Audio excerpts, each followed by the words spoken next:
Hey, what's up, hater tots? I got more memes for the meme god, so let's jump into the spoilers. Compliments of your favorite Warhammer 40k lore expert. So first I've got Keeper of Secrets, so everybody be cool, like just keep this between you and me and the couple thousand people watching this video. So like totally on the DL here. Alright, so it's a 6 cost 6/4 creature demon with first strike and haste and Symphony of Pain. The real Symphony of Pain was all those Tyrannid cards, my gosh. Well, we're done with that, and if you're not familiar with how this is, we're moving on to the next deck. So this is like the unique spoilers from the next commander deck. And there are a couple of them, so hey sub if you don't want to miss them. So first strike, haste, Symphony of Pain, which is whenever you cast a spell from anywhere other than your hand, so probably your graveyard, maybe exile, not commonly. Keeper of Secrets deals damage equal to that spell's mana value to target opponent. Ooh, pretty spicy, but this is a 6 cost. Next up, oh look, the Democratic Party made a card. Let the Galaxy Burn. It's, what the heck, 6+X. Holy crap, and then Cascade. If you're not familiar with what Cascade is, there's a reason that it shares the first 2 letters with Cancer. And that is coincidence, but also, it's awful. When you cast the spell, exile cards from the top of your library until you exile a non-land card that costs less than the CMC of this one, and then you may cast it without paying its mana cost. Put the exiled cards on the bottom of your library in a random order. So you get a free spell that's smaller than this one, and it's not as written, it's as put on the stack. So if you load up X with a ton of mana, you're going to get the next card under pretty much. I can't imagine much would be higher. So Let the Galaxy Burn deals X plus 2 damage to each creature that didn't enter the battlefield this turn. So you ETB a creature, in theory, and then nuke the crap out of everything else. Very overcosted, but in the right ramp deck, this would be fine. This would be a really good card. Next up, Kill, Maim, Burn with an exclamation mark over each of them, so I have to say it that way. I thought for a second this was a goblin card that I remembered were in the Warhammer 40k universe. So it probably still is a goblin card anyway. 1 black, 1 red, and 3 generic instant. Choose 1 or more. So any of the 3, 1, I guess not 0, why would you? Destroy target artifact, destroy target creature, or this card deals 3 damage to target player.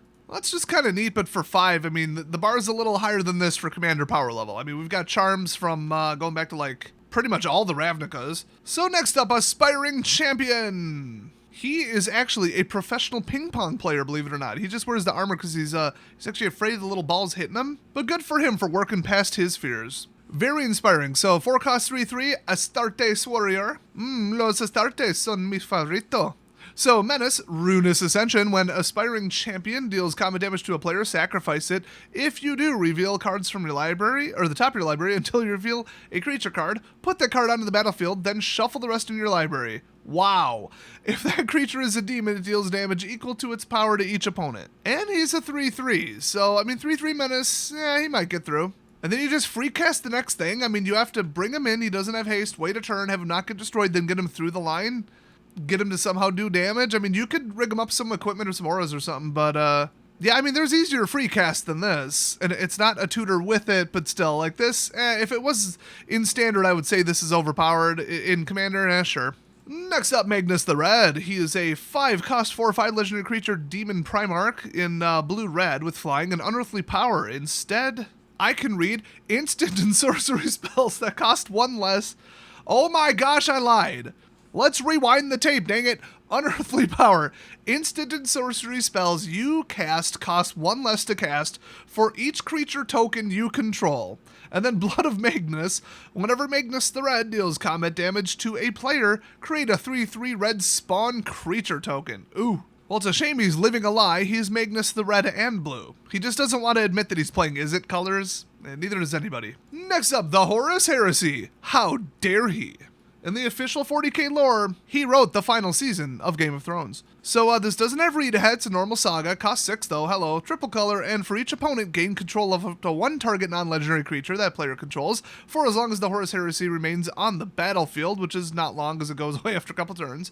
Part 2, draw a card for each creature you control but don't own, hello. And then 3, starting with you, each player chooses a creature, destroy each creature chosen this way. So it just goes 1 and 1 then stops. It doesn't go, over and over and over because we've actually had cards that do that. So this is like a super steal card, but for 6 and in 3 color, I don't think this is worth it at all. But then there's the Ruinous Powers. Wait, why wouldn't they put that squad's actual title on here? It's the Ginyu Force. It's a 4-cost black-red enchantment, and at the beginning of your upkeep, choose an opponent at random. Ooh, fun. Exile the top card of that player's library. Until end of turn, you may play that card, and you may spend mana as though it were mana of any color to cast it. When you cast a spell this way, its owner loses life equal to its mana value.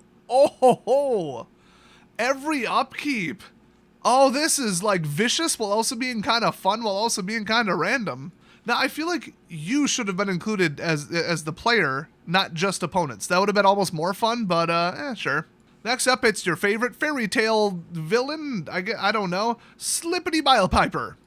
What could I say about that name that hasn't already been said? So it's a 4-cost black 3/3 creature demon with Folly Gut Pipes. I'm so glad they let a British person design one card. So if you pay 2 and tap it, sack a creature, the next creature spell you cast this turn has Cascade. Oh. Bit of a gamble, but you can get a death trigger, you get an ETB trigger. This is kind of neat. And it costs 2, it's not free, and this is like a non-amazing creature for 4. So like it's all pretty fair. Well, I never thought I'd say they did Cascade right, because there's no way to do Cascade right, but they kept it tame. So next up, Great Unclean One, also known as the Yu-Gi-Oh! Players at the table next to you. Alright, okay, search your feelings, use your Jedi powers, you know it's true. And if searching your feelings didn't work, search the sex offender registry, that's where most of them are. So anyway, it's a 5-cost 4/5 black creature demon with reverberating summons. Yeah, the Yu-Gi-Oh! Players do tend to bring their friends, that's true. They just make like grunting, howling noises into their phone and press some buttons and like 8 more of them show up. I don't know how it works, I don't understand them. I don't speak Neanderthal, so at the beginning of your end step, each opponent loses 2 life. Then, for each opponent who has less life than you, create a 1/3 black demon creature token named Plague Bearer of Nurgle. Okay, that's pretty powerful in multiplayer. You're going to make yourself a bit of a target. Next up, Lord of Change. Now, he's pretty cool. He had a quick change show in Vegas, actually, in the Warhammer 40k books. Very popular, surprisingly powerful in combat. So it's a 7-cost blue creature demon, 6/6, with flying and ward 3. So he's hard to remove, and he has Architect of Deception. Yeah, just like every blue player. When Lord of Change enters the battlefield, draw 3 cards. That's a bit underwhelming for 7. I mean, it's 3 cards. Like, you're basically getting like a half-off 6/6 flying ward creature, and then some cards with like a draw spell, but like, I'd rather almost have both. You know, make a modular, split them apart, but yeah, he's good.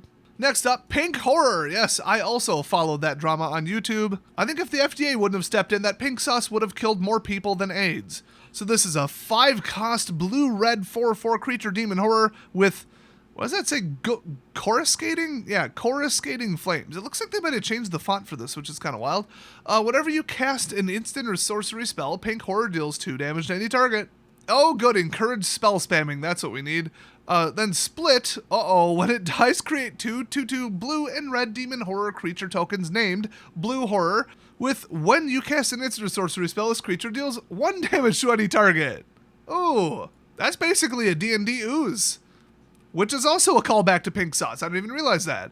That stuff, you leave that in your fridge, it'll become sentient, and it'll do more damage than even this card. Next up, Heralds of Tzeentch. I believe that's the Greek restaurant down the street from me that makes really good tzatziki sauce. And let me just say, whatever they're paying them is like kind of too much because we're coming in anyway. You don't need to let people know, okay? You got the best gyros in the frickin' world. And if you pronounce it gyro, that's fine, but you should probably be on a list somewhere. So, Mr. Demon here is a 5-cost blue 3/3 flying with a big old tongue, big old mouth, and big old moon face. Makes sense though, because he's got to shout really loud to get people into the Tzeentch. Oh, maybe they pay him in food. Okay, then it's a good deal. So he's a 3/3 flying in Cascade. Straight up, that's it. Simple. Another overpriced, borderline vanilla creature that has Cascade tacked on, and then you might whiff on it. Well, not fully whiff. I mean, you're not gonna, come on. Well, you might not get something good. Yeah, I don't like it. Next up, Blight Grenade. Yes, this is what started the COVID 40k. So it's real simple. It's a sorcery, black, 5-cost, destroys target creature, and then all creatures get -3/-3 till end of turn. I love that. I don't know why they haven't done that in the game yet besides this card. By the way, somebody asked me, are they planning on making all of these real cards? Yes, it's a real product. They're not legal in Standard, but they're legal in, well, not Modern either, and mostly not Pauper, but they could be. It's based on rarity, but like none of these are commons. But other than that, Vintage, Legacy, and Commander. Fully, completely legal. So next up, Mutalith Vortex Beast. I don't remember that from StarCraft 2, but I didn't download all the DLCs.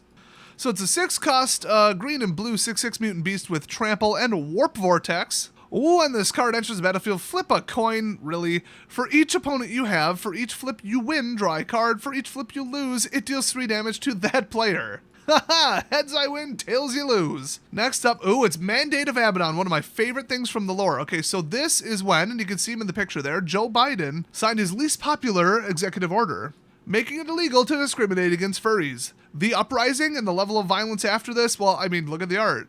Terrible, terrible mandate. Big mistake. So it's a 4-cost black sorcery. Choose target creature you control. Destroy all creatures with power less than that creature's power. And they already printed the cheese stands alone. I don't think you necessarily need this. Yes, I know. There's actually a legal version, an identical alternate of the cheese stands alone. But now we have this. And next up, we got Mortarion Daemon Primarch. So it's a 6-cost legendary creature, Demon Primarch, and flying Primarch of the Death Guard. At the beginning of your end step, you may pay X. If you do, create X 2 black Astartes warrior creature tokens with menace. X can't be greater than the amount of life you lost this turn. Ooh, he mad. Now it's this turn, as in on your own turn, so you're certainly not getting attacked by an opponent. Might be hard to pull off, but when you do, if you got the mana for it, cool. But if you spent the mana on losing the life, I don't know. I never did like the Death Shadow deck, and this just reminds me of that. It's just a stupid shoot the moon strategy. I don't like this. Next, we got Nurgle's Rod. It's a 1-cost black enchantment aura, and they finally dropped it to an uncommon. Enchant creature an opponent controls. Oh, I bet this is going to be a Stab Wound clone. When enchanted creature dies, return Nurgle's Rot to its owner's hand, and you create a 1/3 black demon creature token named Plaguebearer of Nurgle. Holy crap, that's annoying. It's basically an Umbra, but not quite as bad. It's basically Rancor, but not nearly as bad. And finally, the last one for this video is another Nurgle card. It's Nurgle's Conscription. So rumor has it that Nurgle might actually be the Dirty Girl for life that Rob Dyrdek talked about in the song Dirty Girl. It hasn't been confirmed yet, though, but you never know. So it's a 5-cost black instant. Put target creature card from an opponent's graveyard onto the battlefield tapped under your control, then exile that player's graveyard. Steal it and kaboom it. There you go. A little much for, 5, considering you can clear the graveyard for 0. Tormod's Crypt. But you get one of their creatures for free. So you're pretty much just casting a Resurrector, but not based on your graveyard, and then just nuking their graveyard for free afterwards. Kind of a neat card. I kind of like it. Well, I would stick around for more spoilers, but I've got a lot to do today. I've got to go paint not actually a miniature. It's you might have heard of this, an enormature. It's actually the opposite. It's actually 10 feet tall. So it's not even like fine details that are going to take the time. It's just the sheer amount of paint. But thanks for watching, and watch for more spoilers later. I'll see you guys next time.